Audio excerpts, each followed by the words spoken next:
Bem, gente, boa noite. Nós vamos iniciar agora, em nome de Jesus, o nosso estudo, o nosso terceiro estudo desse curso de finanças, por nome Cultivando o Contentamento. Você na entrada recebeu o livro do Gary Inry, chamado Cultivando o Contentamento. Então nós vamos nos basear em algumas coisas, algumas frases dele. Bem, primeiro vamos falar do sistema. O sistema financeiro influencia no meu modo de agir. Aí temos a frase do Gary, que ele diz assim: fomos treinados por manipuladores ocultos da nossa sociedade a pensar que precisamos adquirir, consumir, melhorar e aumentar. Nesse contexto, é raro o conceito de suficiente. Então ele diz que nós fomos treinados a agir como o sistema quer. Treinados a quê? Consumir, adquirir. E como chega ao contentamento? Foi perguntado a um homem muito rico, dizer assim: o que é suficiência para você? Um pouco mais. O que nos vai fazer estar contentes? Um pouco mais. Uma casa melhor. Um carro melhor. Então é a reação de um treinamento que nós temos.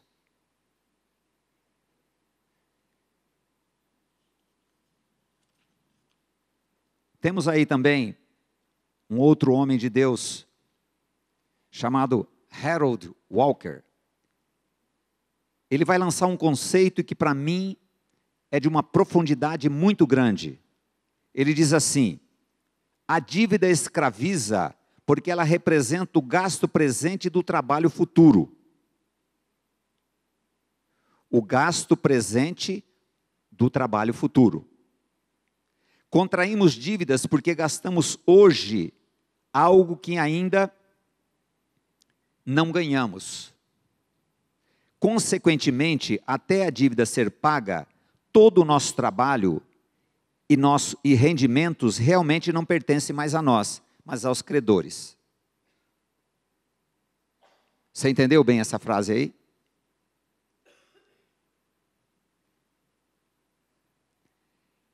É usufruir hoje do trabalho para frente. Então você pense uma coisa: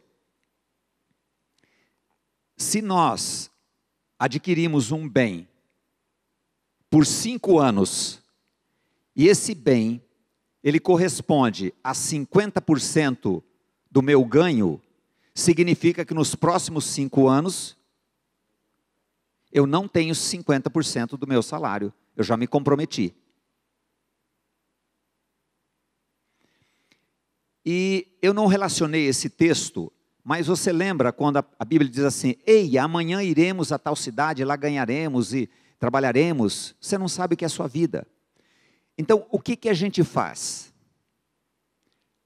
A gente penhora 5 anos da nossa vida, como se tudo fosse continuar como está. Eu encontrei um homem aqui na nossa livraria, ele diz assim: eu sou o cara do testemunho. Eu falei: desculpa, mas do que o senhor está falando? Eu sou o cara que ia fazer um financiamento, e aí eu ouvi a palavra, e eu falei: não vou fazer. Na outra semana, eu fui demitido. É lógico que depois ele voltou a trabalhar. Mas ele diz assim: se eu tivesse feito. Agora, se a gente for fazer uma brincadeira, significa o seguinte: a pessoa tem que ter muita fé para assumir um financiamento de 30 anos e achar que tudo vai continuar como está. Sendo que nós fazemos um contrato com quem? Com quem nós fazemos o contrato quando nós adquirimos isso? Com o sistema. E ele é honesto. Ele não muda a regra. Teu primo já te contou alguma coisa nesse sentido, né? Que eles mudaram a regra. Os juros eram tanto, no 5º ano ele estava pagando uma enormidade. Então, precisa ter muita fé para crer que tudo vai dar certo, né? Como eu disse no camarada que o carro custa 50 mil, ele compra um de 20 mil pela internet e acha que vai receber o carro. Então, precisa de muita fé para crer nisto. Mas depositar o coração nas mãos do Senhor, falou: Senhor, eu preciso que o Senhor faça um milagre na minha vida.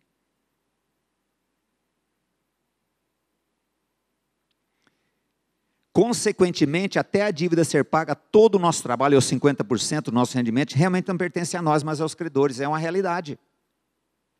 E ele é hábil em usar a lei a seu favor. Então nós entramos por quê? Porque nós decidimos isto.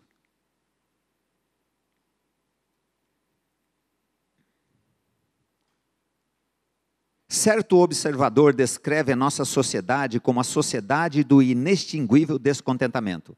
É outra frase do Gary. A nossa sociedade como a sociedade do inextinguível descontentamento. Ele não tem fim, o descontentamento. Então, junta com a manipulação do sistema, o marketing é agressivo. O Júlio, o pai do Chris, ele falou assim: se custa R$1.000, estão vendendo por 800, você sai dizendo que economizou 200, mas você é trouxa, você gastou 800, você não estava precisando daquilo, mas você conta a vantagem como se você tivesse economizado 200. Você já comprou coisas que você chegou em casa e falou assim: nossa, por que eu fiz isso? Então, há um sistema e o vendedor, ele é muito hábil, ele é treinado para vender.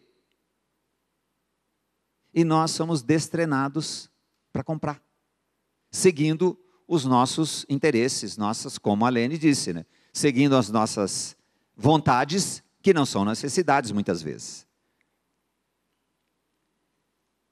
Como nós vamos trabalhar com isto? Esse inextinguível descontentamento.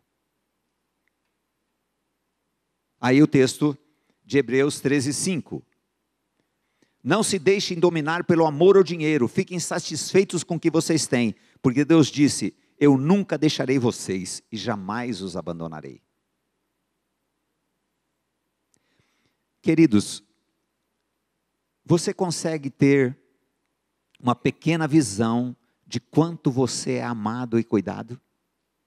Como a Lene disse, a preocupação do pai de deixar muitos textos. Olha, nós estamos no 3º, aliás, nós estamos no 5º estudo, porque cada dia são 2. Possivelmente, você já ouviu mais de 30 versículos sobre o assunto. O que é isto perto da enormidade dos textos que tem?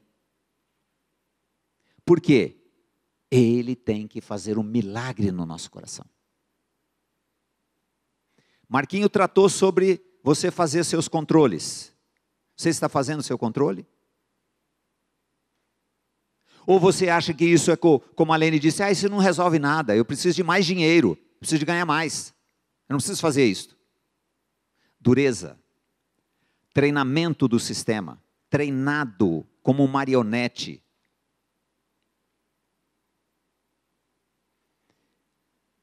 Fiquem satisfeitos com o que vocês têm, pois Deus disse: eu nunca deixarei vocês, jamais os abandonarei. Só que na pedagogia de Deus, Ele precisa abandonar a gente às vezes, a sofrer pelos nossos desejos, a sofrer pelas nossas falsas necessidades, por amor. Para que possamos chegar ao fim de nós mesmos e falar: Senhor, tem misericórdia de mim. Eu tenho certeza que a graça está operando no seu coração. Mas o dia que você chegar ao descanso de entregar a sua vida financeira ao Senhor, as coisas começam a acontecer. Moisés, o que você está fazendo aí? Moisés, você está orando ainda, Moisés? Moisés, você tem que meter o pé na água, meu filho. Os caras estão aí atrás de você. É necessário que o Senhor, por sua graça, nos instrua a colocar nas mãos dele toda a nossa ansiedade, todo o nosso desejo.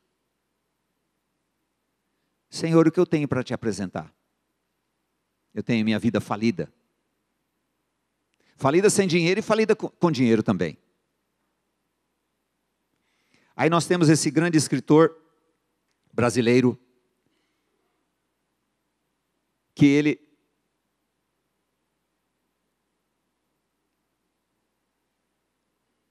olha lá. Esse grande, você pode comprar os livros dele, são muito bons. Gustavo Cerbasi. Ele diz assim: como ter contentamento? A posse de bens materiais apenas alimenta a ansiedade pela acumulação. A ganância humana não tem limites, por isso a aquisição material jamais o fará feliz.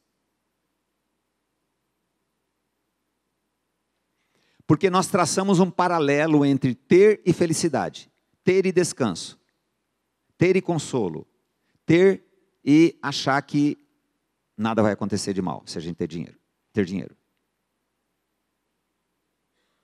Nelson Rockefeller, um dos homens mais ricos que já habitaram esse planeta.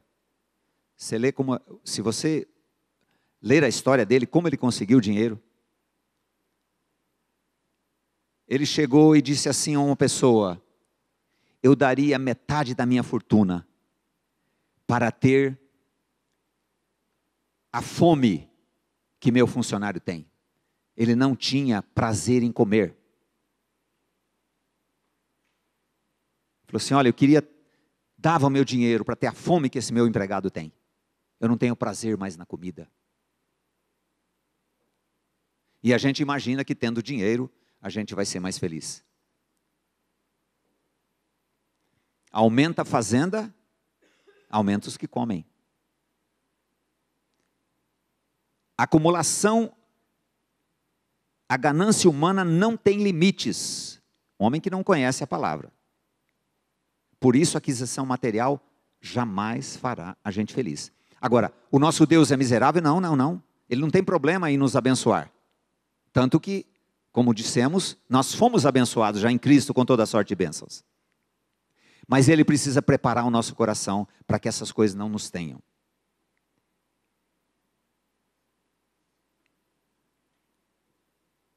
Para o contentamento habitar nosso coração é necessário o Senhor banir a ganância, a inveja e a posse. Pela ação do Senhor, banir a ganância, a inveja, o desejo de posse. Primeiro, nós vamos ver a ganância. Olha que texto terrível e verdadeiro. A alma farta pisa o favo de mel, mas para a alma faminta todo o amargo é doce. A alma farta, aquela que tem muito. Sabe aquele adolescente tratado de uma maneira como se ele fosse doente? Ele é sempre enjoado. Ele está sempre exigente. É uma farta, tem tudo. Aí faz pouco caso do favo de mel. Agora a alma faminta, todo amargo é doce. Tem aquela história do camarada, voando, caiu na floresta. Sobreviveu, é uma história verídica. Sobreviveu e andou dias na floresta, até que viu uma casa e pediu ajuda. E aquele pessoal, num casebre, pobre, e o homem faminto, e a mulher pegou e fez um feijão lá para ele. Feijão tinha umas cascas de banana, colocou no meio, e ele comeu aquilo assim, se fartou, e agradeceu muito aquela família, depois salvaram ele lá, levaram embora, tal. E ele chegou em casa, e todo mundo feliz, né? E passaram os dias, e ele chegou para a mãe e falou assim: mãe, me faz um feijão com casca de banana. Ela falou, lógico, meu filho, eu vou fazer. Porque olha, aquilo estava tão delicioso, estava tão gostoso, sabe? E a mãe fez. Aquele carinho de mãe, né, gostoso, aquela coisa, caprichou. Aquele feijão grosso, sabe? Feijão de mineiro, que é grosso, sabe? Tem aquele caldo grosso, não é aquele feijão duro, está macio. E ele pegou, sentou com aquela vontade de comer e foi, e deu aquelas garfadas. Quando entrou na boca, ele falou, mãe, mas não tem nada a ver com o feijão que eu comi lá naquele mato. Ele falou, não filho, é igualzinho, só que você hoje não está com fome. O que nós fazemos, irmãos? Nós pisamos, nós reclamamos do que o Senhor graciosamente nos tem dado. Mesmo na miséria que você ouve o seu primo falar, Deus tem sustentado a vida dele, tem mandado coisas, e ele reclama mais, e ele reclama mais, pisa o favo de mel, fala que isso é lixo. Porque atrás disso tem uma coisa muito importante que detona a nossa vida. Eu mereço. Você já viu falar isso? Eu vou gastar porque eu mereço. Eu mereço. E o Pai da misericórdia fala assim, então certamente merece. Vai usar o determinismo e vai ficar como está. Só que o tempo passa. Todo o amargo é doce. Se é um texto que eu queria que você guardasse no seu coração, era este. Pisar o favo de mel. Pisar as coisas que o Senhor tem mandado.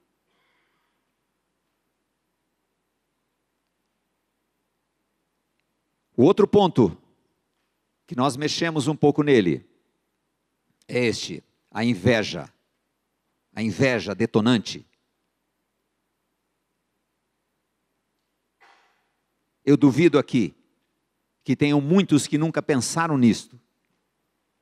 Salmo 73, 3.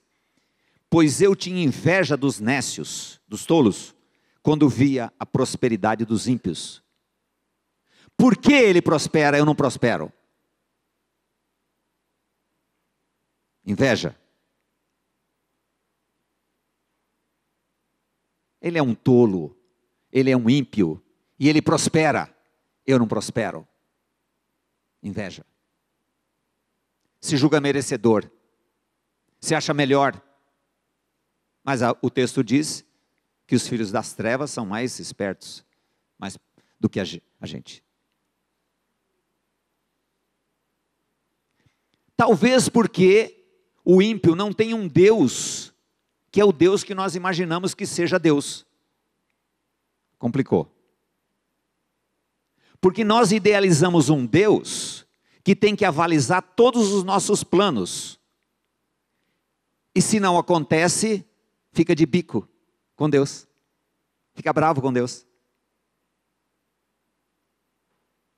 Como se ele fosse subserviente, como se ele fosse servo dos nossos desejos, do nosso indestrutível descontentamento.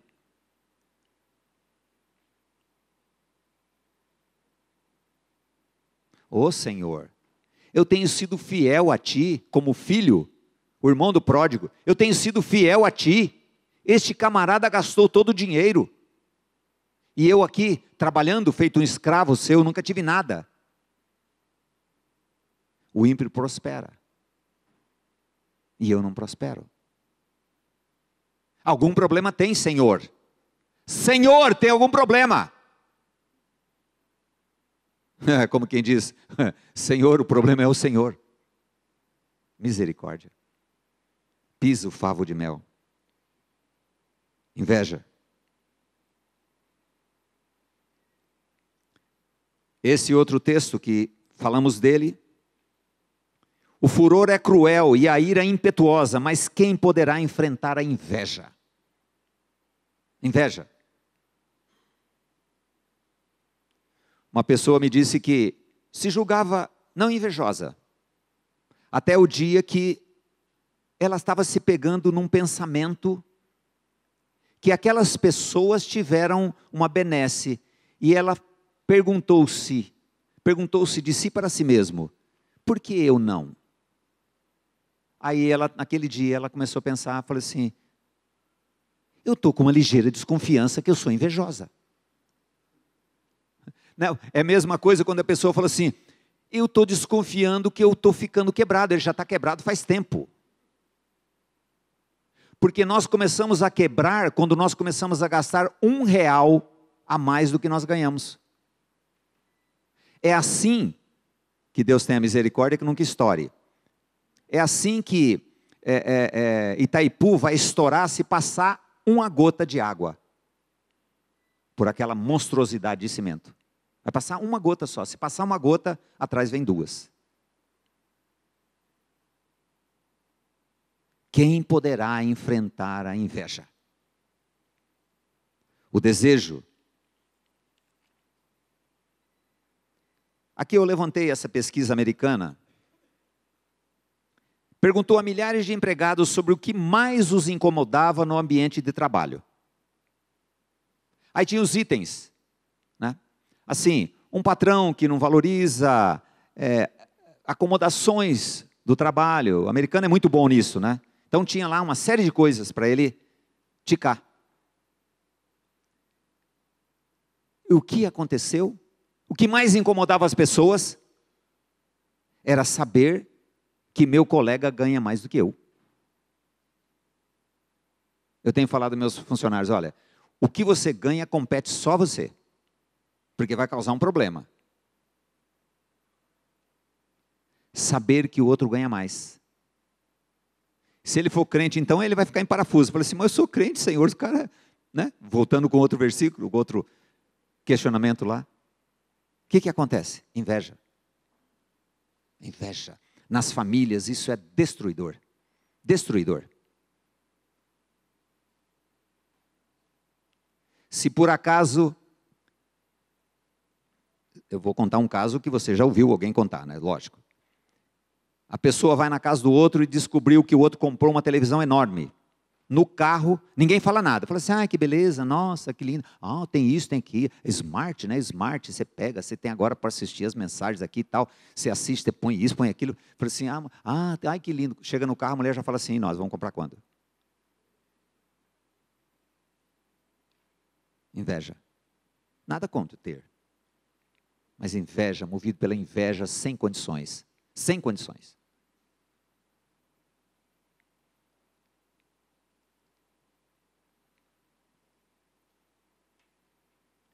Ter posse. Possuir coisas. O moço rico não seguiu porque ele era possuído pelas coisas. Ele tinha muitas posses e as posses o possuíam. Posse. Desejo de posse. E quando vai chegando, eu já tenho assim vários amigos que estão nessa faixa da minha idade mais ou menos. E eu vejo o desespero que começa a bater neles. Cada vez que você encontra, eles têm uma profissão. Conhece um tipo assim? Ele não criou.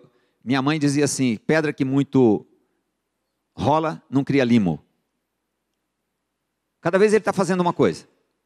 Não, ele é criativo. Não, ele é criativo não. Ele está procurando alguma coisa que ele fique rico da noite para o dia.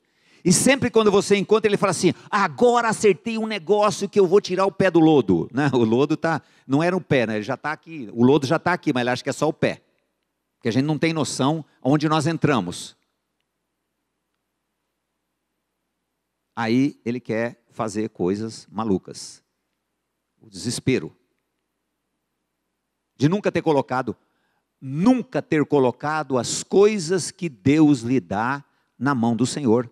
Porque ele sempre tem posse, ele possui as coisas. O que você tem? Ah, eu tenho isso, tenho aquilo outro. Posse. Segurança. Segurança da posse. Aí Marcos 10, 24, né? E os discípulos se admiravam destas suas palavras. Mas Jesus, tornando a falar, disse-lhes: filhos, quão difícil é para os que confiam nas riquezas entrar no reino de Deus.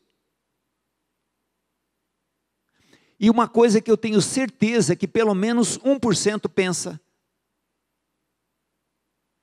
que ele não ama a riqueza, porque ele não tem riqueza. Mas a riqueza não está ligada à quantidade.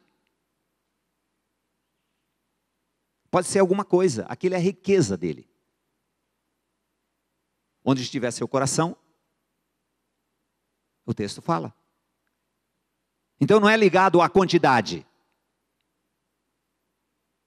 É ligado a um apego, a posse.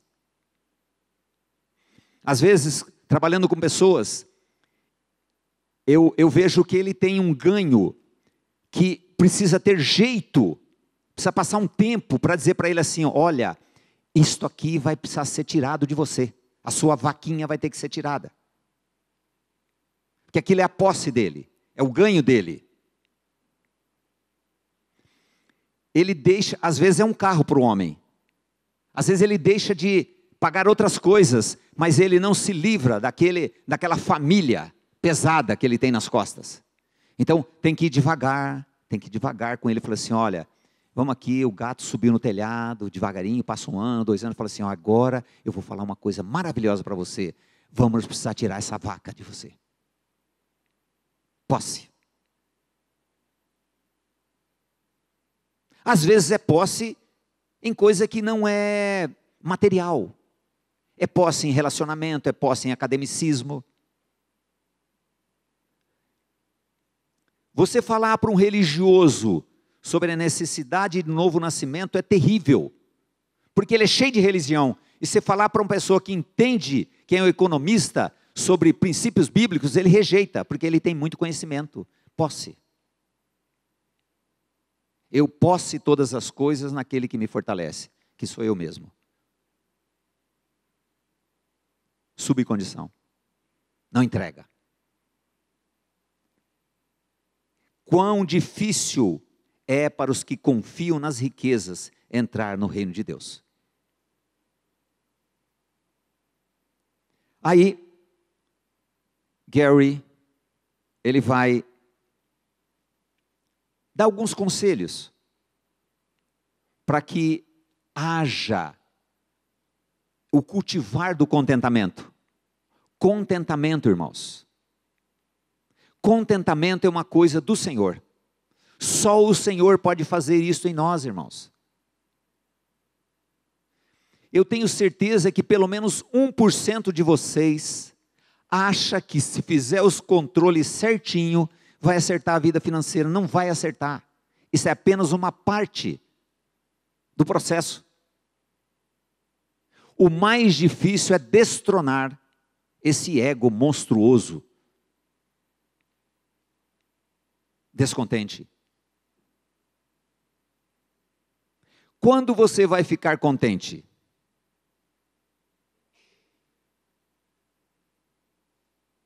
Se eu fosse um cabra do Piauí que eu conheço, eu diria um poema aqui, ó felicidade, nunca estamos onde a pomos, nunca pomos onde estamos. Tem uma sequência maior. Então, quando vai chegar o contentamento?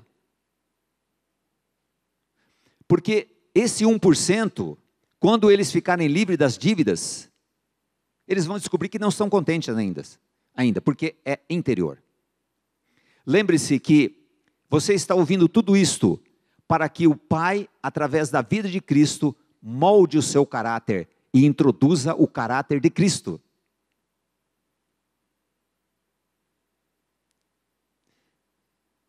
E olha, irmãos, Ele é o sumo sacerdote, porque Ele passou todas as coisas. Para que nele nós tivéssemos a libertação de nós mesmos e viver para a glória dEle. Não mais eu, mas Cristo. Alguns de vocês já me escreveram, eu sei que tem muita gente quietinha, eu respeito, não fala nada, tá bem, ótimo. Mas alguns já me falaram, eu já descobri, o problema não é finanças, não são finanças. O problema é o meu interior. É o tratamento que Deus tem que me dar. E se nós pensamos que Deus vai tratar as finanças, para depois tratar o interior, Ele quer tratar o interior. Porque Ele sabe onde está o problema. Lembre-se no primeiro dia que nós falamos, se o problema é finanças, Nós precisamos se ajoelhar diante do Senhor e falar assim: qual o meu problema, Senhor? É arrogância? É medo de perder o que tem?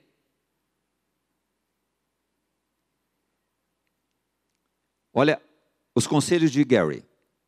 Desenvolva um estilo de vida com limites, não de luxo. Limites, não de luxo.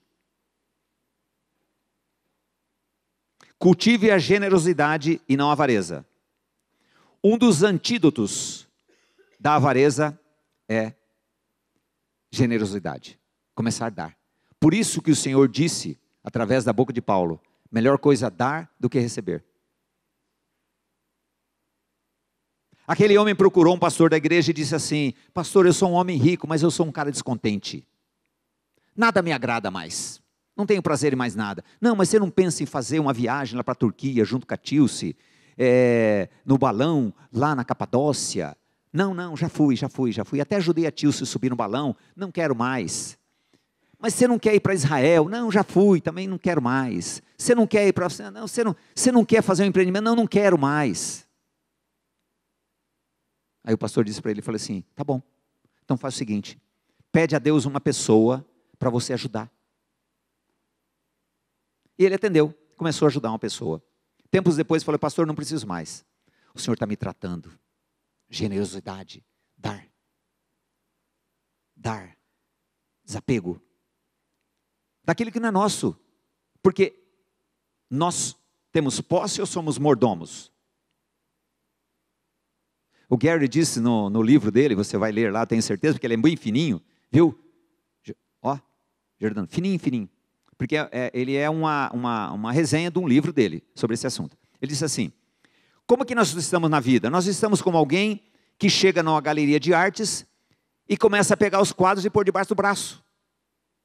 Não, isso aqui é patrimônio mundial. Começa a pôr os quadros debaixo do braço. Só que a hora que ele chegar lá, o guarda falou assim: o que você está fazendo? Não, mas isso aqui não é domínio público? Não, mas você não tem direito, você não pode. Então ele diz assim: olha, é assim a vida. Você vai juntar um monte de coisa e quando o Senhor levar você, você vai deixar tudo aí. E é interessante, o mordomo, ele tem responsabilidades, mas ele não é dono. José era o mordomo. Ele tinha todo o poder lá, mas ele era mordomo, ele sabia que ele era mordomo. E Deus usou a vida dele. É isso que Deus quer fazer com a sua vida. Como o Mário contou, para ele ser o quê? Instrumento na vida da família dele, dos amigos dele. Certamente a maioria dos amigos não aceitou. Mas aqueles que creram, eles foram abençoados. Porque a graça do Pai é maravilhosa em nos abençoar. E a bênção já foi dada já. Eu não peguei ainda. Hoje eu fiquei pensando uma coisa. Se Deus quiser, eu vou escrever um artigo sobre isso. O que eu estou fazendo com a vida que eu recebi na ressurreição? Como é que eu estou vivendo com a vida que eu recebi de Cristo? Que eu herdei? Como é que está essa vida? É uma vida no contentamento, a despeito de muitos problemas que nós temos?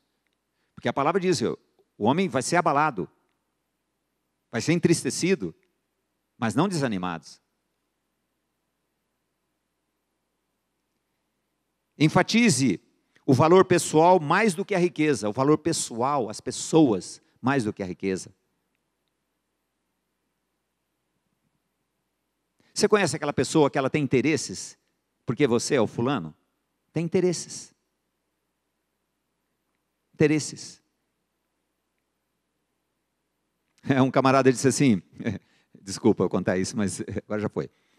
Disse assim: eu gosto de marcar você nas minhas postagens, porque quando eu marco você, muita gente lê. Interesse. Coisa besta, né? 4, invista no eterno, não apenas no temporário. Invista no eterno. Investir nas coisas do reino. Eu vou tratar com vocês um texto hoje que me impactou. Quando o Senhor disse assim: trabalhe com as mãos para repartir com aquele que tem necessidade. E o questionamento meu, eu falei, Senhor, mas eu não tenho nem para mim. Como é que eu vou repartir com aquele que tem necessidade? Aí nós temos o texto de Filipenses 4:11. Na cadeia de Filipos, Paulo confessou: não digo isto como por necessidade, pobreza, porque já aprendi a contentar-me com o que tenho. Irmãos, essa escola de contentamento é um aprendizado.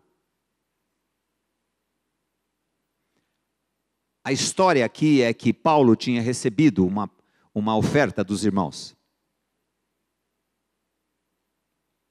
Como quem diz assim, eu estou dizendo isso não para... Você sabe aquela pessoa que chega para você e fala assim, nossa, as coisas estão mal. Nossa, esse mês eu não sei. Ele está pedindo dinheiro a você, certo? Ele está pedindo ajuda. Né? E você, às vezes não tem condição, ou também não tem muita vontade de ajudar ninguém. Você fala assim, tá... e quanto foi o jogo do fulano, do time e tal? Você conversa. Você não está interessado em ajudar. Então Paulo está dizendo assim, olha, eu não estou falando isso para que vocês contribuam comigo. Nem estou falando isso porque eu tenho necessidade. Porque eu aprendi a contentar-me com o que tenho. Mas aí a escola foi o quê? A ter pouco, a ter muito. Levanta a mão quem está aprendendo a não ter pouco. Não precisa levantar a mão não. Aprendendo a cultivar o contentamento naquilo que tem pouco. Lembre-se dos dois pilares da transformação, da libertação do amor ao dinheiro. Arrependimento e agradecimento. Você tem orado ao Senhor para ter arrependimento? Você tem falado para o Senhor sobre isso? Senhor, eu quero verdadeiro arrependimento, não quero remorso. Eu não quero ser um Esaú que teve remorso, não teve mudança. E posso lhe dizer, sem arrependimento, as coisas vão continuar piorando cada dia. Até melhorando financeiramente, mas interiormente continua sepulcro caiado. Aprender a contentar-me com o que tenho. Aí você pode começar a pensar que você vai começar a agradecer a esposa que você tem, o esposo que você tem. Porque Deus não vai mudar isso aí assim tão fácil não, viu? E hoje as pessoas vivem bem mais, viu? Então é um consolo isso, né? Hein, querida? Misericórdia, um garoto todinho desse deve viver bastante, viu? Começar a contentar, agradecer pelo esposo que tem.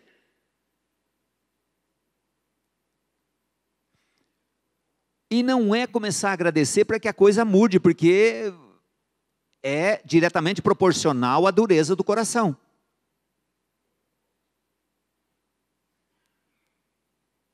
E aí as outras coisas todas.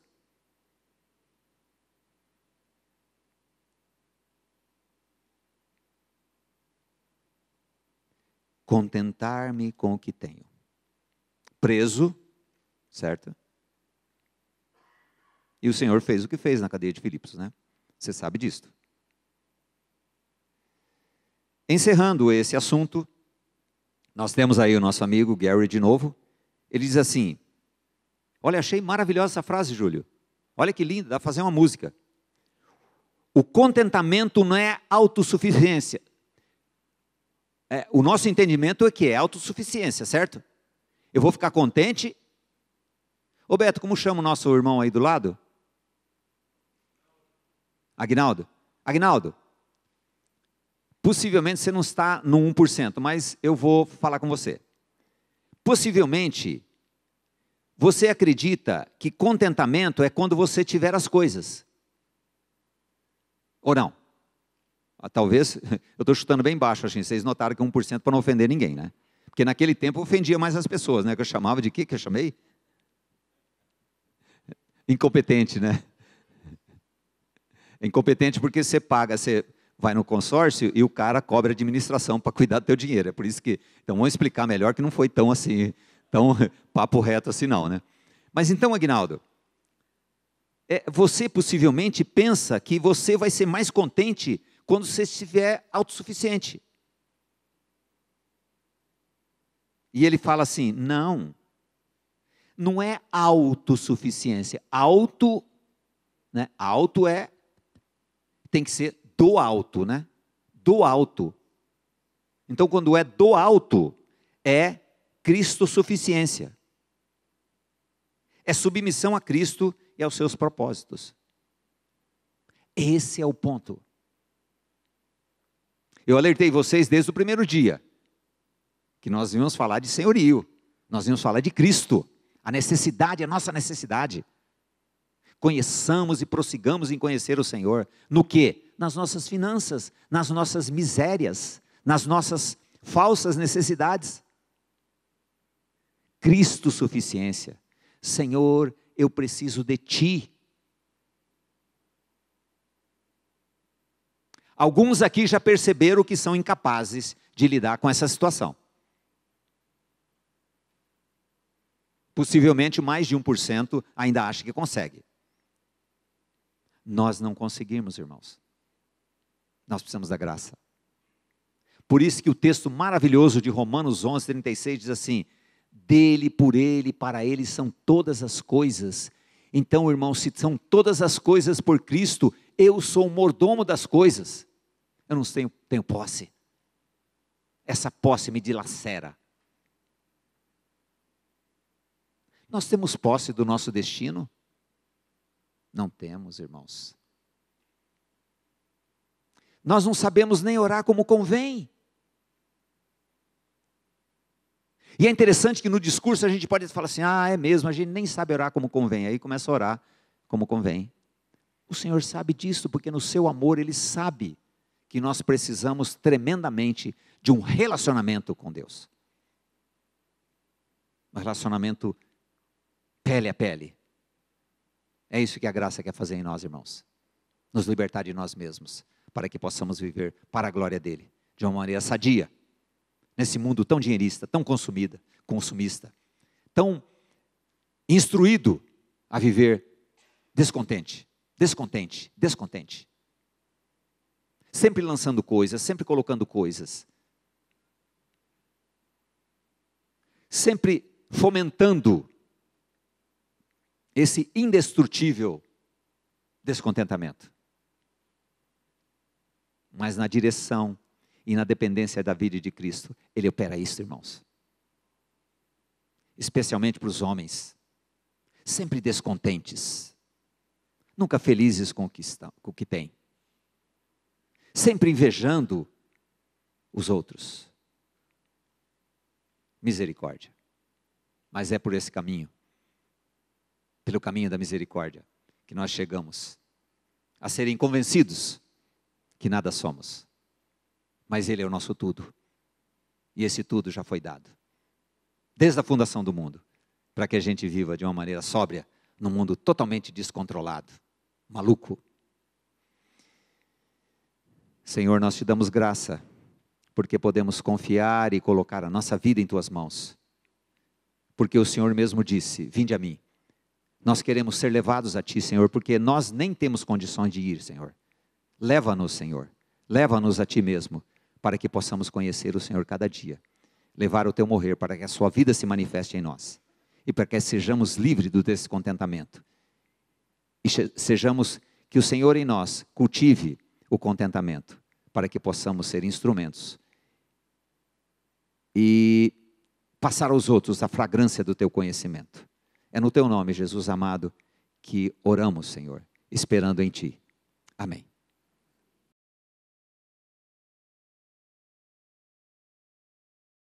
Bem, queridos, vamos dar sequência ao nosso curso de finanças. Agora vamos tratar da parte prática, com coisa que o anterior não foi parte prática, né? Vamos abrir a palavra em nome de Jesus e tratar do assunto desta noite. Nós temos aí, você que está querendo trilhar o caminho rumo à liberdade financeira. Aqui nós temos algumas coisas que você pode começar a exercitar, das quais você sabe de quem você vai necessitar, do Senhor, certo? Tudo começa nele. Defina prioridade. Bem, se você tem uma prioridade, as outras coisas se tornam secundárias, certo? Prioridade, nós temos problema com prioridades, né? Ou prioridade. Na verdade, a nossa prioridade é o Senhor em nós. Mas nós temos que ter prioridades. Tá. Provérbios 24, 27, o 50º texto parece. Coloque o seu trabalho ao ar livre, em ordem, e prepare seu campo. Depois disso, construa sua casa.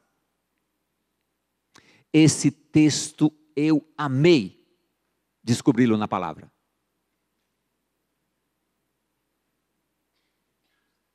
Ele é de uma profundidade e de uma importância nesse tempo. Há muitos anos que eu ouço os economistas dizerem: não faça um financiamento. Não se preocupe com a sua casa. Mas a manipulação do sistema diz o quê? Quem casa... Olha o que você vai ouvir hoje aqui. Quem casa quer casa. E o Gustavo Cerbasi, numa das palestras que eu fui dele, ele disse assim, ó, você cria uma âncora geográfica quando você faz isso. Âncora geográfica, certo? Você entendeu, né? Tá. E olha o texto da palavra dizendo,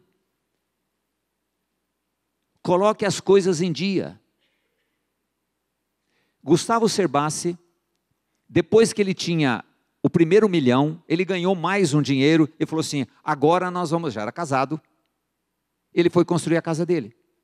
Aí construiu a casa que ele queria. Porque a casa que a gente constrói muitas vezes é terrível.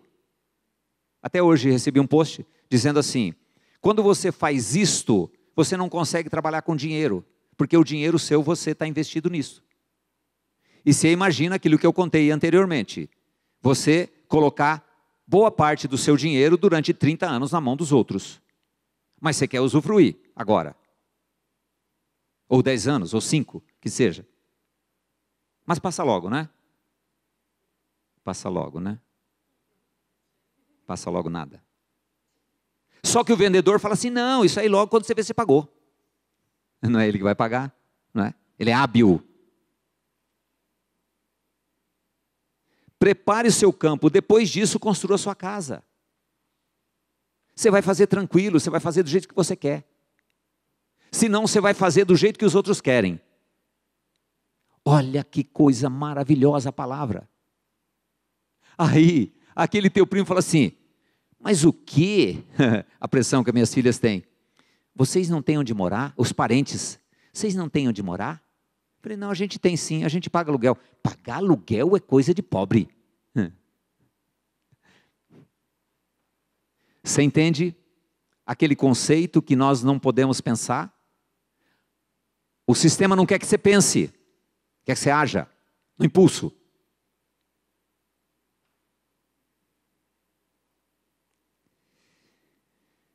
Uma outra questão, você que deseja realmente ter a liberdade financeira, ser liberto do amor ao dinheiro.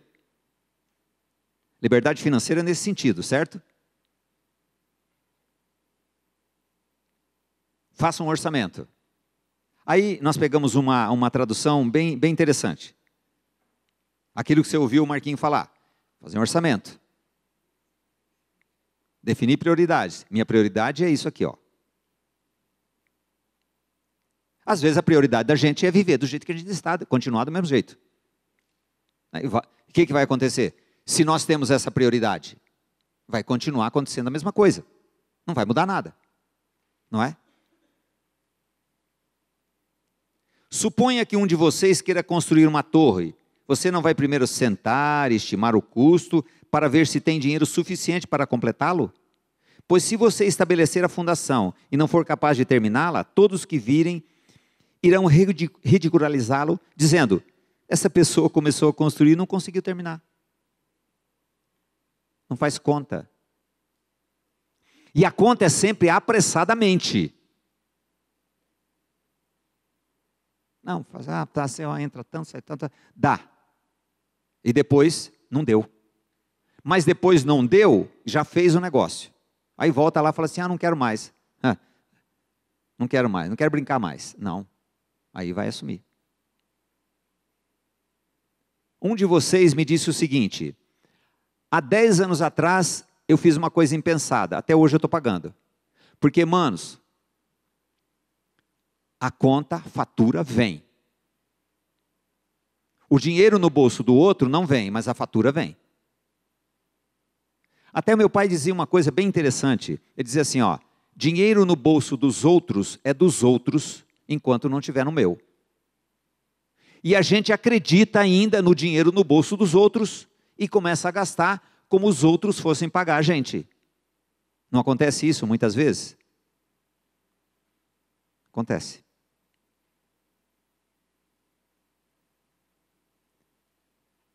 Fazer um orçamento. Não comprar apressadamente. Analisar melhor. E sabe o que acontece quando você faz isso? Geralmente você deixa de comprar.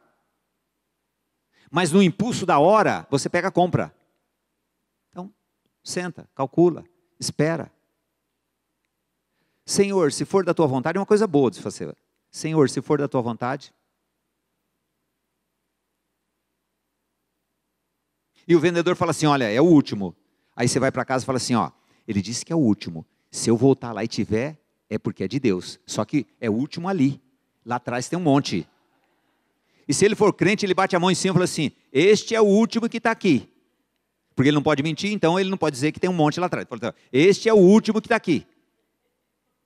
E a gente volta lá depois de 3 dias, como a Lene fazia, e a coisa estava lá e fala assim, é de Deus.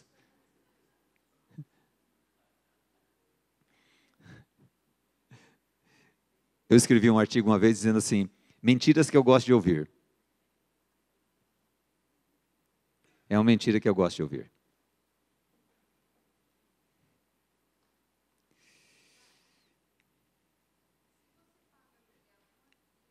Olha, nós vamos tratar sobre isso.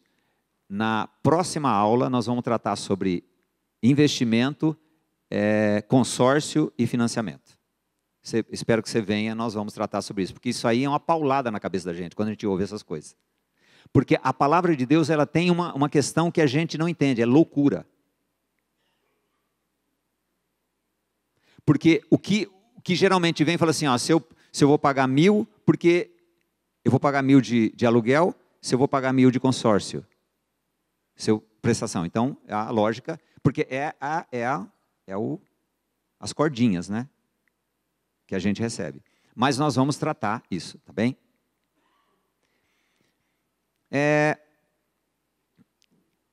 Uma outra questão. Construa um fundo de emergência. As pessoas ficam muito bravas com isso, viu?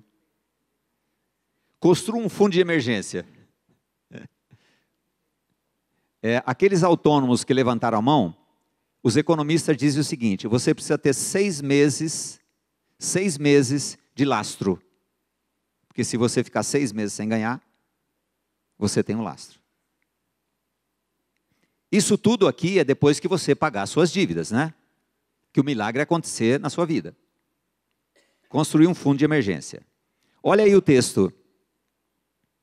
É interessante que a nossa lógica, ela combate, né? Não é nada com relação ao que você falou, mas estou falando com relação a esse texto aqui. A nossa lógica combate o que a palavra fala. Olha aqui o que esse homem José foi usado lá no Egito. Gênesis 41, 34, 36. Que Faraó designe os comissários da terra para receber 1/5 da colheita do Egito durante os 7 anos de abundância. Você conhece a história, o que aconteceu? Ele guardou, porque Deus já tinha falado para ele que ia haver um tempo que o PT ia dominar o Egito. Então ele tinha que guardar, ou o PSL, ou seja lá qualquer partido. Então ele tinha que guardar 1/5 da produção. Esse 1/5 da produção, o que fez? Esse 1/5 da produção foi comprando tudo. Aí Israel ficou vendido. E aí vieram os irmãos e houve a história de José lá, maravilhosa, né? Que ele diz assim: o mal que vocês intentaram contra mim, Deus transformou em bênção. É maravilhoso esse texto. Então esse mal que você julga que Deus está fazendo na sua vida, Ele quer transformar e já transformou em bênção. E você não quer perceber isso? Então continue. Mas voltando, construa um fundo de emergência. Porque é muito gostoso viver como o Dini, né? No fio. Pegar a bicicletinha e passar de uma montanha a outra. Eles não sabem quem é o Dini, né? Ele fazia isso. O mágico Dini. Então a gente gosta de viver no fio da navalha. Porque é viver pela fé isso, né? É como eu disse, precisa ter muita fé para acreditar em muitas coisas que o sistema quer nos impor. E na verdade a fé que nós precisamos para viver na palavra é só Ele que pode dar. Por isso que é uma obra dele em nós. Hoje eu repeti isso umas 5 vezes já, né? Construir um fundo de emergência. Agora como é que faz? Você diminuindo o nível e poupando. De que maneira? Aprender, ler sobre o assunto, para não ser iludido. Então guardar pouca coisa. Aquela máxima, né? Dê 10%,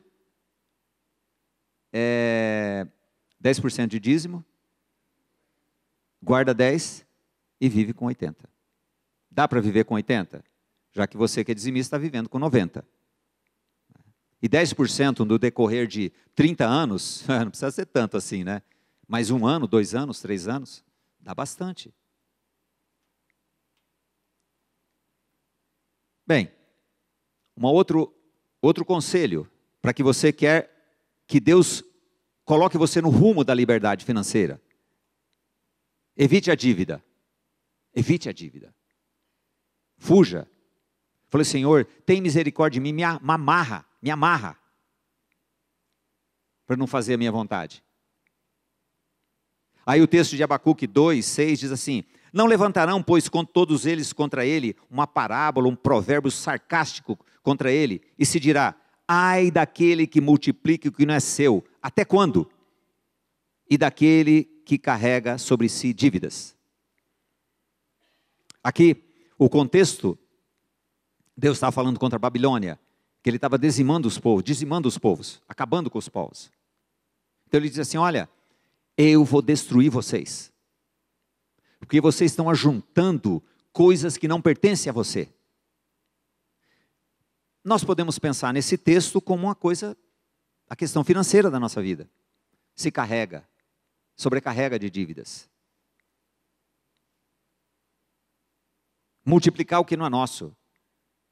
Aí o nosso Antônio Buchaim, quando aquele irmão chegou, o Júlio deve lembrar disso, chegou para o pastor e falou assim: olha que bênção, tem esse gol bolinha aqui, o Senhor me abençoou com isso. E o pastor, muito esperto, disse assim: mas como você comprou isso? Ele disse assim: eu dei uma entradinha e financiei lá em alguns anos aí. Ele falou: irmão, por que o irmão é tolo? Ele disse: como, pastor? Não, esse carro não é vosso. Esse carro é do sistema. Você deu uma pequena entrada. E ele não vai ter o mínimo pudor em tirar isso de você. Ele não pertence a você. Bens mal adquiridos. Mal adquiridos.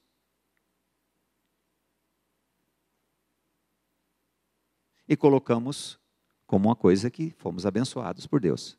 Aí quando a pessoa não consegue pagar, como aquela pessoa que testemunhou, dizendo que lá naquela igreja você dá 10 e Deus te dá 100, eles fizeram uma campanha para a pessoa dar.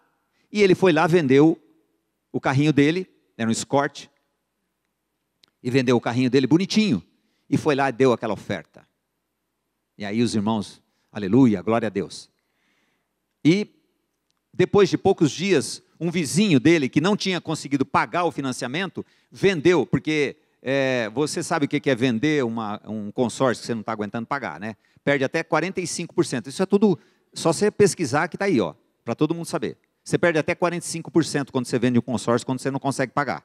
Aí ele comprou aquele consórcio, né? Até, eu não sei se eu contei para vocês, que uma pessoa me procurou uma vez que ganhava R$2.000, assumiu uma prestação de R$1.000 e poucos, mais combustível para comprar um carro. Eu falei assim, olha, esse carro aí está acabando com você.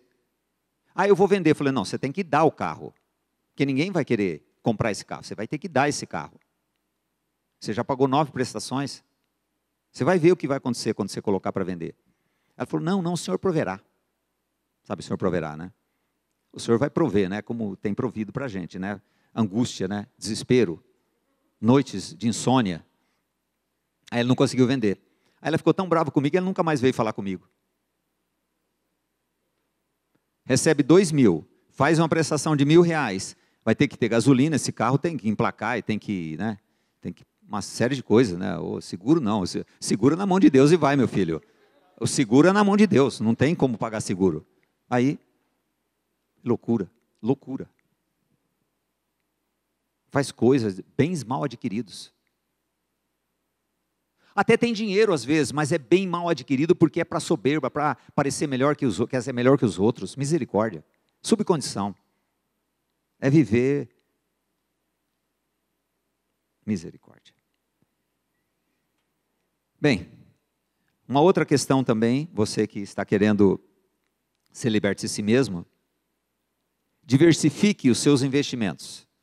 Isso aqui porque aqui nós não temos só pessoas que vieram aqui aprender para ensinar o primo, que está devendo.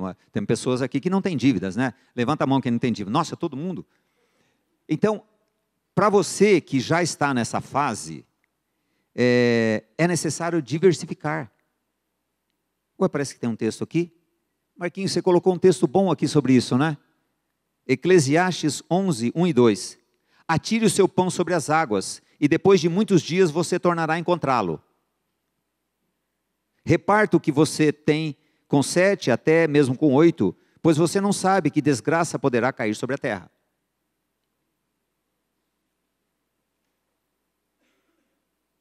Diversificar. Aprender. Se não sabe fazer, então procure um agente financeiro que... Banco não, viu? Banco só quer vender o que lhe interessa. Laurinda, banco só quer vender o que interessa para ele.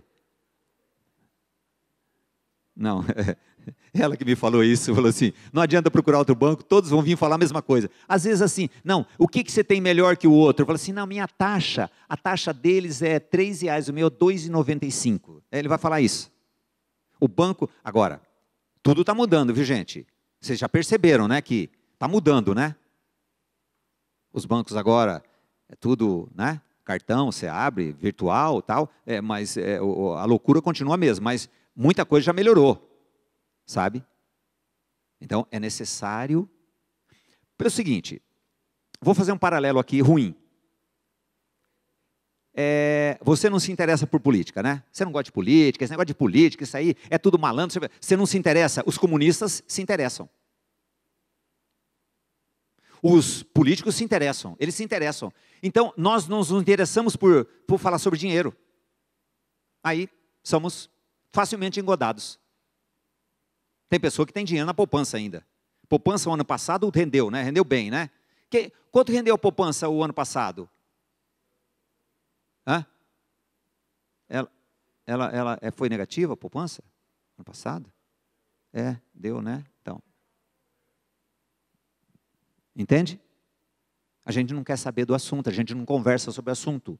A gente só briga sobre o assunto, né? E principalmente casado, né? Só briga sobre o assunto, não conversa sobre o assunto. Minha mulher está lá atrás. E como vamos ter conhecimento? Errais, não conhecendo as Escrituras e o poder de Deus. Nós erramos em finanças porque nós não conhecemos. Não, isso aí é muito complicado. Então procure alguém que saiba e vá lhe ajudar. Existem uns sistemas aí que podem lhe ajudar. Tanto que na penúltima aula, nós vamos trazer uma pessoa para falar sobre isso aqui. né? Ele vai falar um pouquinho sobre isso, sabe? Bem, diversificar.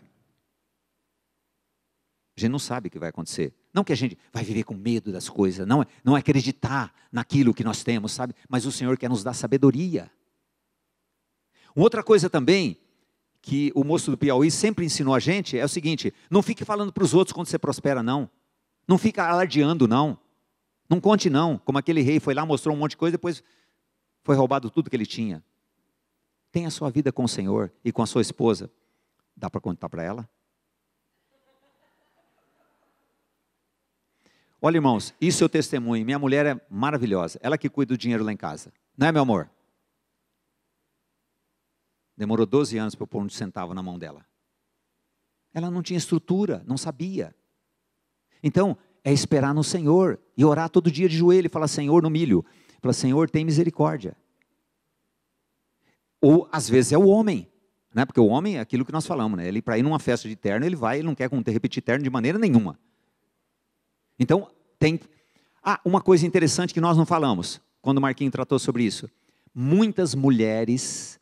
Eu queria tratar um assunto sobre mulher que eu fiz, mas eu não tenho tempo. Mas eu posso mandar para você o escrito depois. A mulher é uma maravilha em casa.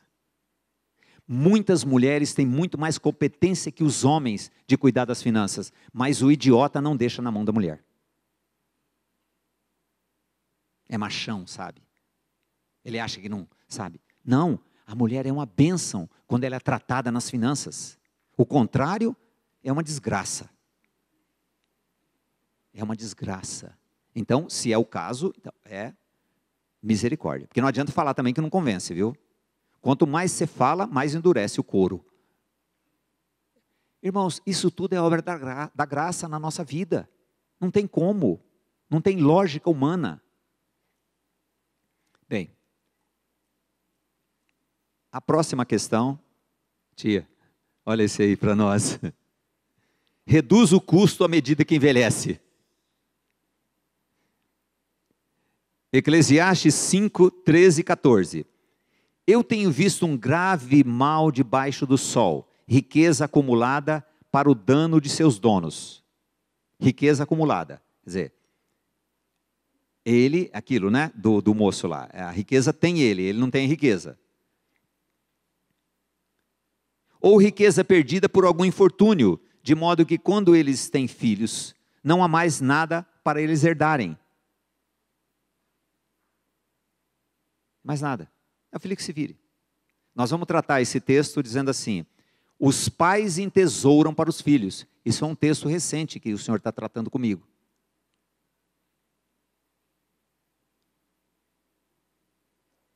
Reduzir o custo à medida que a gente envelhece. Ser mais seguro, porque diminui um pouco essa vontade, esse desejo de parecer aos outros, né? Isso, sendo tratado pelo Senhor, é uma maravilha. Você não está mais preocupado. Como disse um camarada, ele disse assim: a opinião dos outros é a opinião dos outros. Mas as pessoas gostam de se intrometer, né? Nossa, a sua casa até que é bem legal, mas o seu carro é bem acabado, né? Eu, às vezes, no dia que eu estou papo reto, eu falo assim: a tua vida está bem? Está cuidando bem da tua vida? Queridos, nós temos nossa vida com o nosso Deus. Ele é que é o Senhor da nossa vida. Um infortúnio faz coisas loucas. Nós temos que instruir nossos filhos. Eles têm que ter vidas, a vida deles. Mas não é lícito também a gente torrar tudo, sabe? O segundo texto está falando.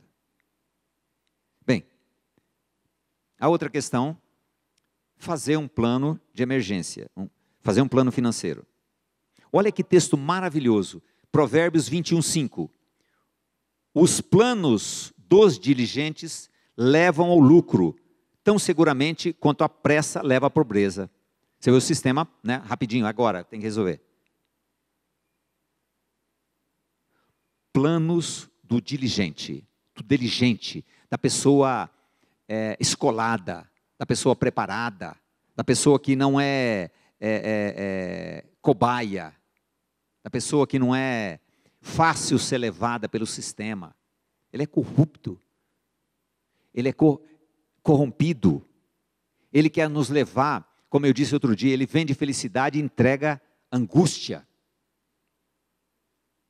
infortúnio, tristeza. Está tudo bem enquanto não tem dinheiro. Um dinheiro, né? Porque quando acontece um dinheiro para a família, aí revela-se todo mundo quem é cada um, né?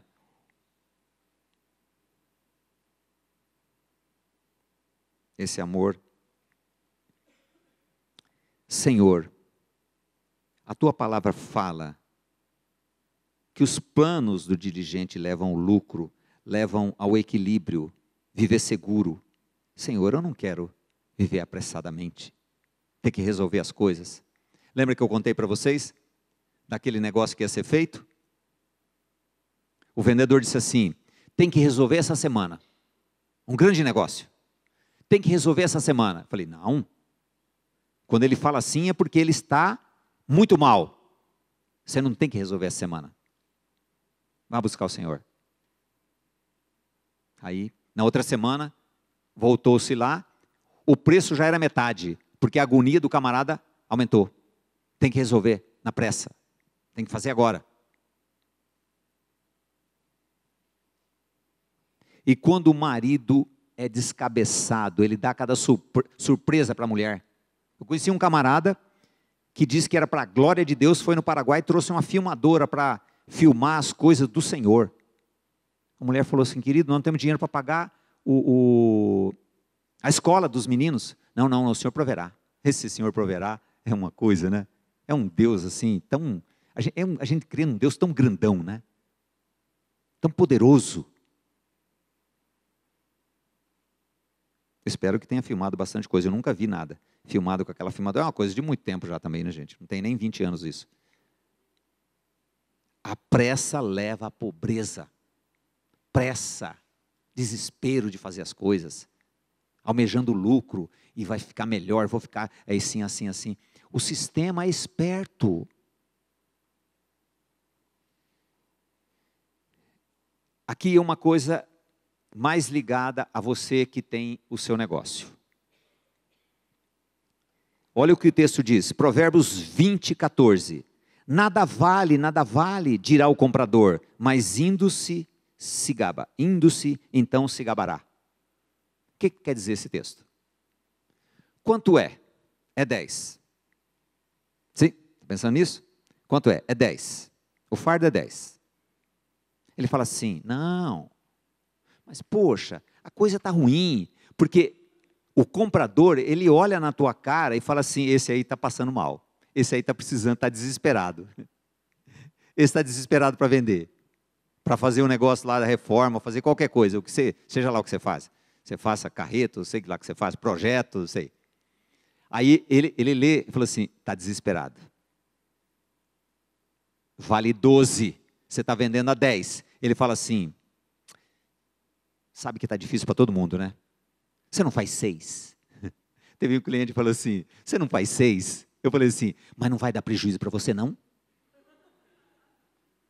Aí ele não sabe o que falar. E quando ele fala assim, gente, isso é a glória de Deus, isso é um tratamento de Deus que eu disse para vocês. O Senhor me levou à miséria no ano de 90, e lá de baixo, eu clamei e falei assim, Senhor, o que eu vou fazer agora? A resposta que eu tive, sabe qual foi? Nenhuma. Para eu ficar quieto no meu canto. Aí, voltando, o cliente fala assim, nossa, mas está caro isto, né? Eu falo assim, está sim. Não tem continuidade, sabe? É um ponto. Você dá um ponto na história. Porque ele pensa que você vai falar assim, não, mas sabe o que é? O couro subiu muito, a mão de obra não sei o quê. Não, você não fala nada, fala assim, realmente está caro. Ele não sabe o que fazer. Mas o comprador, que é esperto, ele fala assim, não, mas olha, eu faço isso. Aí você fala assim, ah, então tá. Aí ele sai lá e fala assim, como é que chama aquele programa? Trato feito. Você lembra quando eles vêm vender um negócio e conseguem $1.000? Ele sai lá fora e fala assim, até por 500 eu fazia. É o texto. Sai lá fora e fala assim, idiota, eu pagava 12, eu comprei por 6. Por quê? Porque você não trabalha com fé. Quanto é a faca? Na verdade, essa faca aqui eu tinha que vender, não sei, uns R$ 400. Não, aquelas facas lindas lá, são R$ 400, não sei. Fala alguma coisa? Obrigado, querida. Mulher é rápida e o homem é tudo lerdo, não é assim? Em casa? A coisa mais certa, você perguntou isso, todo mundo fala a mesma coisa. Mas, aí, tem o alpiste do passarinho, tem a comida do bebê, tem as fraldas. Eu faço por 250. Ele sai ali e fala assim, puxa vida, eu podia ter pagado até 500. É assim que nós estamos trabalhando, com as coisas que nós fazemos? Os profissionais liberais, é assim que nós estamos trabalhando? Trabalha sem fé, não acredita que Deus vai operar. Por quê? Por que você parou aquilo? Não, porque o pessoal vendia mais barato que eu. Ué, é assim? É, porque o pessoal vendia mais barato, o seu negócio quebrou. Deus está querendo pôr a mão nesse negócio. Você não está deixando. Você trabalhou sem fé. Você não acreditou naquilo que você fazia. Não vou me reciclar, fazer curso, não, porque o patrão nunca valoriza. Então tá. Então viva assim.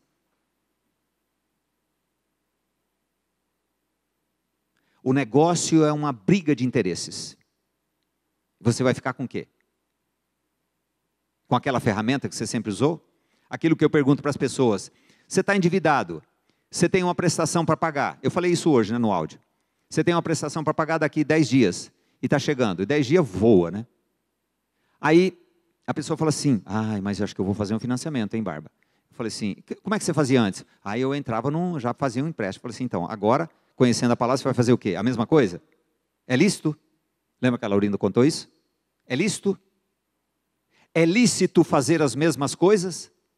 Depois que nós descobrimos alguns textos da palavra, você já descobriu alguns textos da palavra que falam de finanças aqui, não foi? Alguns já, né? Eu falei que 51º já foi, uns 5 depois. É lícito? Não. É menosprezar a santa palavra de Deus e o amor de Deus manifestado claramente. Não foi manifestado, irmão, na nossa vida? O amor do Senhor? Nos livrando de nós mesmos? Transformando-nos em nova criatura para quê? Para viver livre do quê? Do sistema, de nós. O inimigo a ser vencido está dentro de nós. Nossos conceitos, nossas vontades. Bem, esse é o comprador. A penúltima coisa, trabalhe com dedicação. Dedicação. Moeda rara, necessária no nosso país. Provérbios 10:4. O que trabalha com mão displicente, ou tradução fala mão remissa, sabe aquela mão de preguiça? Empobrece, mas a mão dos diligentes enriquece. A minha mãe, ela dizia assim, como que você vai limpar essa panela com essa mão de preguiça? Má vontade, sabe? Má vontade. Não tem diligência. Não tem disciplina. Empobrece. Não tem dedicação. Não tem aprimoramento. Não vê que as coisas estão acontecendo, estão mudando. Eu gosto de falar para jovens, é uma pena que poucos jovens vieram aqui. Eu gosto de falar para jovens. Vocês estão, menino, você está vivendo num tempo de muita oportunidade. Quem tem um pouco de idade como eu e Júlio aqui, sabemos a dificuldade que era para qualquer coisa. O Júlio é mais velho que eu, gente, mas eu me coloco mais ou menos no nível dele. Nós estamos num tempo de oportunidades grandes, sabe? Eu falei para minhas filhas, não precisa ter um QI muito alto não, porque é tanta gente displicente que sair um pouquinho, você já consegue ter a cabeça para cima. Tempo de oportunidade, tempo de muita agonia também, mas tempo de oportunidade. Lembra aquela história do professor dos 5% da sala? É isso aí, 5%. 5% empurrando esse mundo. O resto tudo atrás, reclamando, descontente. 5%. Você conhece a história dos 5%, né? Não, não conhece. Eu não vou contar também não. Mas são 5%. É muito longa. Eu não tenho tempo. Eu posso depois passar para vocês no áudio. Trabalha sem dedicação. Não. E interiormente eles se acham melhor. Eles se acham melhor. Ele se acha o melhor do negócio. Vai para onde? Pobreza. Não consegue alçar voos. Não trabalha para a glória de Deus. Você já leu os textos que se fala do posicionamento do empregado com relação ao patrão? Trabalhe para ele, mas trabalhe para o Senhor. Sirva. Sirva, seja um testemunho. E o patrão a mesma coisa. Não explore. Seja uma bênção na vida do seu funcionário. Eu até trouxe um aqui, vai dar um testemunho, como é precioso trabalhar comigo. Não, outro dia ele fala. A última questão.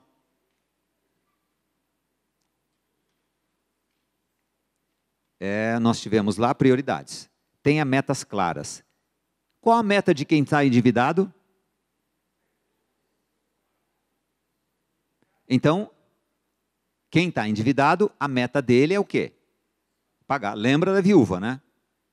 Profeta, o que eu vou fazer agora com essa fortuna de óleo? Né? A fortuna é nossa já, viu, irmãos? Aí o profeta diz assim, vai e paga a tua dívida e vive com o resto.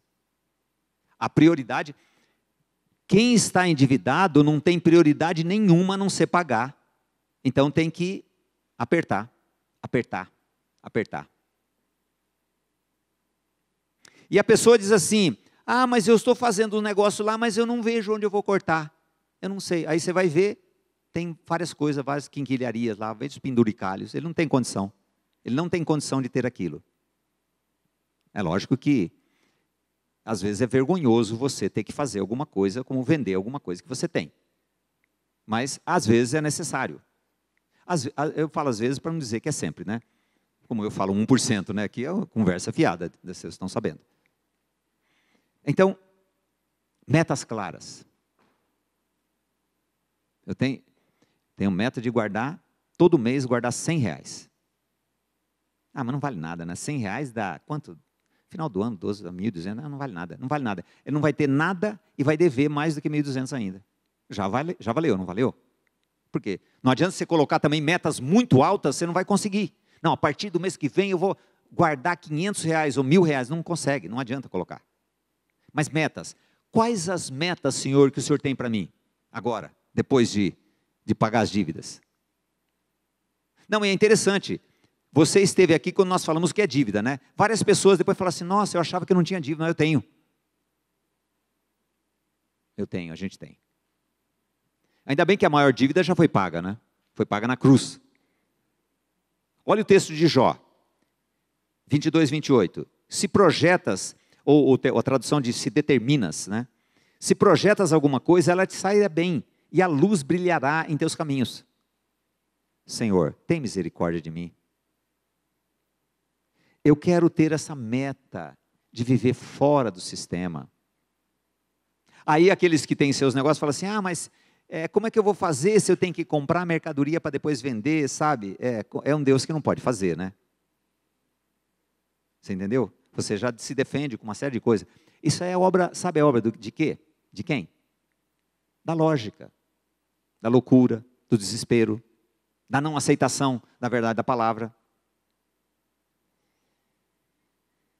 Se projetas alguma coisa, né? Você respondeu que a sua projeção, a sua meta agora é ficar livre das dívidas. Depois o Senhor vai colocando metas. Olha que esse testemunho maravilhoso que eles deram, né? É um salário não alto, mas aos poucos o Senhor foi acertando, né? E como eu disse, a minha alegria foi o dia que eles compraram um apartamento quitado, eu fui lá na casa deles. Você vê que alegria isso? O fruto da obra do Senhor. Eles não foram no curso que eu fiz, não. Eles foram no curso que o Senhor fez. Esse curso aqui o Senhor fez. Irmãos, esse curso aqui o Senhor fez. Ele trouxe você aqui porque Ele ama você. Você não acredita nisso, né? Você não acredita nisso, então você chega em casa e fala, Senhor, eu não acredito não. Por uma simples razão. Que o seu amor é maravilhoso. Seu amor é paciente. Diante de tudo que nós já fizemos, Ele se mantém firme, perseguindo a gente. Para que nós vivamos para a glória dEle, de uma maneira equilibrada, leve, ser leve. Sabe aquelas pessoas na família que falam assim, nossa, a pessoa é pesada. Às vezes a gente é pesado para os outros. E o Senhor quer nos fazer leves. E um fardo que Ele quer nos tirar certamente é esse amor ao dinheiro. Esse envolvimento com o dinheiro. Além disso, a gente pensa mais em dinheiro que outra coisa qualquer. Todo o tempo. Agora, Senhor, faz-me pensar os teus pensamentos. Faz-me andar nos teus caminhos. Para que eu encontre o quê? Descanso. Descanso para minha alma abatida. Minha alma insegura. A minha alma aflita. Minha alma apressada. Minha alma que não tem diligência. Insatisfeita. Eu tenho certeza que o desejo do coração do Pai é isso, sabe? Implantar a vida de Cristo, moldar o caráter, imprimir o caráter de Cristo na nossa vida, para que a gente viva de uma maneira sóbria. Que Deus abençoe a sua vida. Plenamente. Ou melhor, que você aceite a bênção que foi dada em Cristo Jesus e viva para a glória dele. Até no próximo estudo.